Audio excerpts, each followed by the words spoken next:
YouTube, what is up? It is the anonymous Sneakerhead, the most mysterious sneaker YouTuber in the game. Now, you guys read the title, you saw the thumbnail, you know what it is, you know what this video is about today. I have a pair of sneakers in hand that I am extremely excited about finally having them in hand. So, now that you're here, man, there's only one thing that I really ask of you, and that's to make sure that you smash that like button. And if you were new here, then hit that subscribe button. Join the channel. We're trying to grow. We're trying to hit 1,000 subscribers by the end of the year. I appreciate every single one of y'all. Once again, just make sure you hit that subscribe button. And now, let's get it cracking. So, right here, we got the box, the white box. Now, as far as presentation is concerned, those of you that know me know that I'm a big presentation dude. And anything that is what was formerly known as Nike ID, now Nike by You, has top tier presentation in my opinion. You get the all white box, drawer box with the Nike by You, and then on the tag we do get also the Nike by You, which is a little different from my last Nike by You pickup, which is in the attic stored away right now, the box, so I'm not going to get it. But it did say Nike by, and it said your name, it said the size, and had a picture of the shoe that you customize on the tag.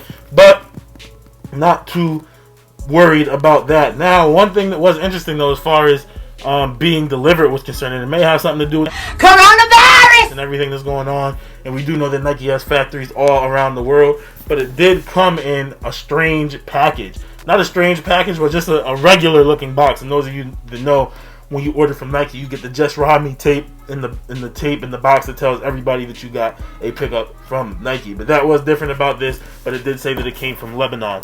But anyways, I ordered these shoes about a little less than a month ago, so these got here pretty fast. Usually Nike by You or Nike ID shoes do not come that quick, but I think part of the reason was this was an exclusive access customization. This shoe you were able to customize it a while ago, then they took it down. And then one more shout out to Soul Links. They did post that you were able to customize them again if you were a Nike Plus member, which I am, so I did. Now that's enough talking, man. Let's get into the shoe one more time, man.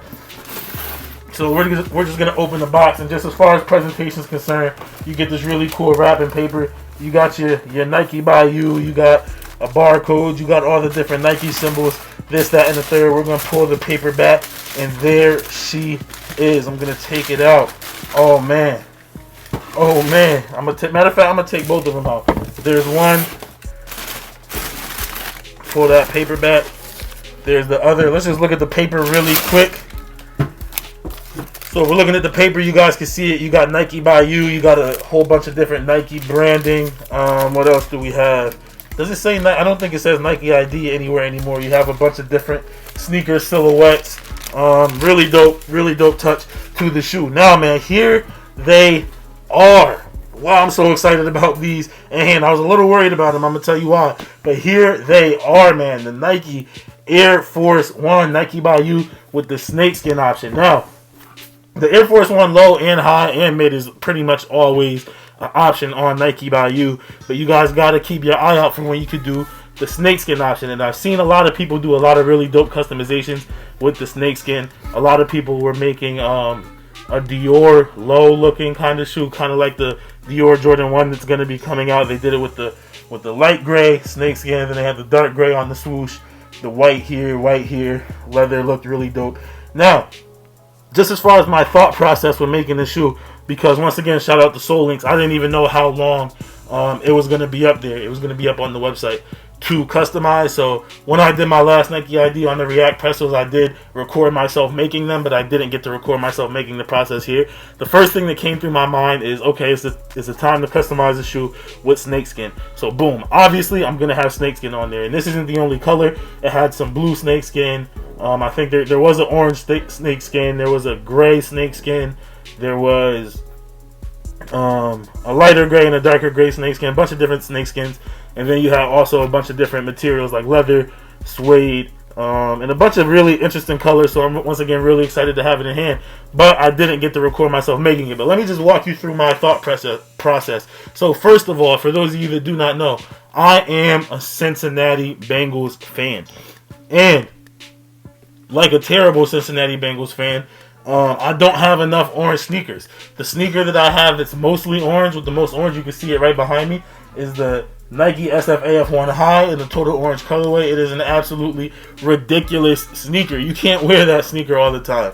This is a sneaker that I'll be able to wear a lot more often, so I did want to get some orange in there, and I did. And I really love suede and love mixing material, so I could have did this with an orange leather, but I thought the snakeskin and the suede would complement itself really well, and how it came out in person really did exactly what I wanted it to do. You got your nice, I guess, hard material, raw, fake. It's a synthetic snakeskin, but your fake raw material of the snakeskin, complemented by a really soft. It's not even a super soft suede, but just the fact that it is a suede does make for an interesting pop when you look at it on the eye. Now, the one part I said I was worried about this sneaker, the one part of this sneaker that I actually was pretty worried about, I'm not even going to lie to y'all, I was worried about the swoosh, because what I originally wanted to do with the swoosh, I wanted to make it a leather, just to have some regular leather hit in there, because I didn't want it to blend in with the heel panel or the middle panel,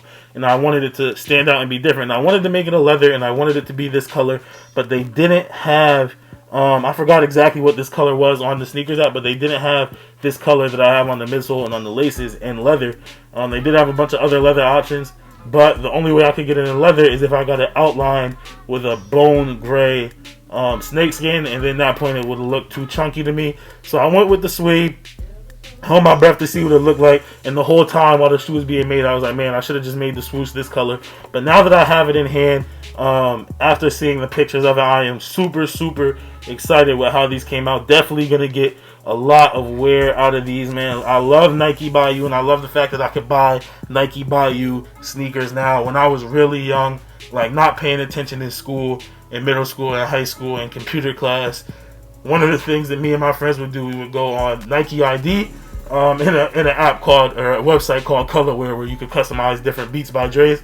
But we would just customize mad sneakers and never buy them, knowing, man, only rich people could buy this. Not even saying that I'm rich, but when you're a kid, you think what this came out to be like $114 or something like that, because I had a discount. You think like $114 was like $1 million back then.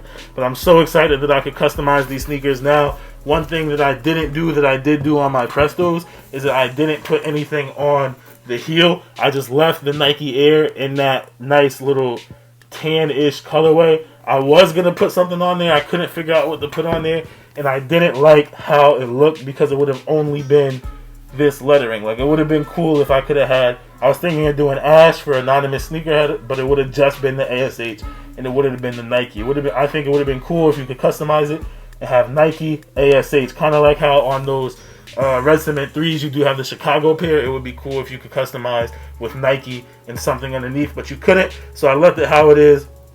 Really excited how it came out. The one thing I might have changed in hindsight is that I might have made this heel panel, I would have kept it orange, but I might have made it a leather material.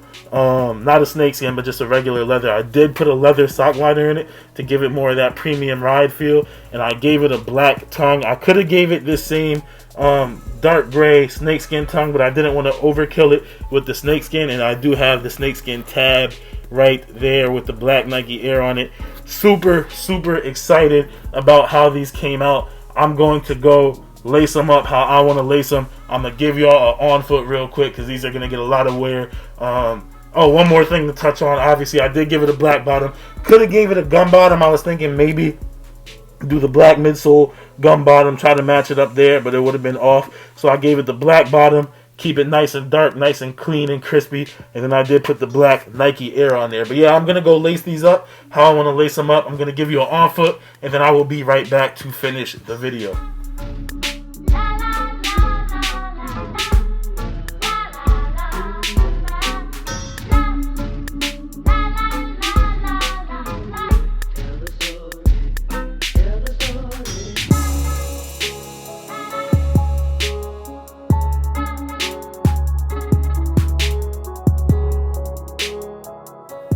Alright, YouTube, so y'all got to see the on foot of these right here. Yes, I did change the lacing. I don't like how the DS lacing, it comes from underneath the shoe. I feel like it bows the shoe out a little bit. It makes it and warps it a little bit. But Really dope shoe. Super excited to have it in hand. I'm super happy that I got the access to do it with the snakeskin customizations. Really like how the suede and the snakeskin work together. After looking at the shoe a little bit, a couple of things that I would have changed or maybe still can change. One is, I don't remember if this was even an option in Nike ID and I just missed it, but the little this piece, usually on a pair of white Air Force Ones, it's silver. It just says AF1 right there, but maybe I would have changed the color of it to a black, just because it would have brought out some of the outsole a little bit and brought out the air on the heel. Let me grab the other shoe, it'll just be easier to show for the video, but it would have brought out the air on the heel. Now what I could still do is just find a black one of these to put on, or what I could do that I might do is just put black laces in there to bring that out. But I kind of like how these laces go with the swoosh and with the midsole. But all in all, really dope shoe. One more thing that I would have changed too is, once again, I don't remember if I could have changed the material of the tongue. Probably could have. Hopefully, not hopefully, but what I would have done in hindsight is I would have made it with a nylon tongue, kind of like you have on these and a lot of other Air Force Ones, something softer, something more malleable. It would have just made the shoe a little more comfortable, because these are, I will definitely say that these and my other Air Force Ones are more comfortable than these, and the main reason is really just the tongue, nothing to do with the materials on the side of the shoe. But the leather tongue does make it a little stiff, not unbearable, but you know what I mean. If I were to do it again, that's one thing I would change. And then maybe I'm thinking, instead of a black Nike Air, I'd have an orange Nike Air on that snakeskin just to make it pop. But it is what it is. Super excited to have these in hand though. Really happy with how they came out. These are gonna have to go in the drop fronts. They're gonna have to find a space in the drop fronts behind. I need to get more drop fronts. I have way too many shoes out of the drop fronts right now. I need to get more drop fronts. Waiting for stores to open back up so I can get to the Container Store and grab more, but I think I got to make some adjustments today, because these definitely belong in there. Really excited to have these in hand. Cannot wait to break them out in the right situation. But guys, that is it for this video, man. It is your boy, the anonymous Sneakerhead, the most mysterious sneaker YouTuber in the game. Make sure that y'all smash that like button, and if you're new here, it's always nice to join the family, so hit that subscribe button and turn on your notification bells. Make sure you turn on your notification bells. If you have them on, turn them off, turn it back on. YouTube's a little weird with their notifications. No one knows why. It's one of the biggest problems in YouTube. But yeah, just make sure you join the family so you can get all of the content as soon as possible. And follow my Instagram at Anonymous Sneakerhead. Reason why I'm trying to promote my Instagram for those of you to follow it is just a lot of the information that you get. For instance, like these shoes are already posted on my Instagram, so you would have known this video is coming already. But you get a lot of content on my Instagram first before it makes its way here to YouTube. And last but not least, guys, if you are feeling generous, I do have a Cash App. The link is down below in the description. I'll put it right here in the video. It is a Sneakerhead, Cash a Sneakerhead. But that is it for this one, guys. And as always, it's all about the sneakers.